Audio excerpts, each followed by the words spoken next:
તારીખ 6/8/2024ના રોજ અમને એક ખાનગી બાતમી મળેલી કે નવસારી જિલ્લામાં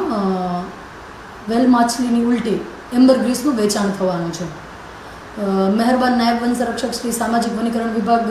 નવસારી શ્રી ભાવના દેસાઈ મેડમના માર્ગદર્શન અને સૂચના મેળવી અમે લોકોએ તારીખ 6/8/2024ના રોજ એક છટકું ગોઠવ્યું અને એ દિવસે અમે લોકોએ છટકામાં જે પાર્ટી સાથે ડીલિંગ થઈ એ પ્રમાણે એ લોકો એમ્બરગ્રીસનો વેચાણ કરવા માટે એ લોકો નવસારી આવ્યા અને ત્યારે વેચાણ દરમિયાન એ લોકોને રંગે હાથે પકડ્યા અને આપણા રેડ દરમિયાન કુલ આપણે 4 વ્યક્તિઓની ધરપકડ કરેલી અને 4 વ્યક્તિઓને આપણે કાયદેસરની કાર્યવાહી કરી કોર્ટમાં હાજર કરેલા અને એ લોકોના 6 દિવસના રિમાન્ડ મળેલા. આપણને 6 દિવસના રિમાન્ડ દરમિયાન આપણે વધુ સઘન તપાસ હાથ ધરી અને સુપર રેન્જના સ્ટાફ દ્વારા રિમાન્ડ દરમિયાન આપણને બીજું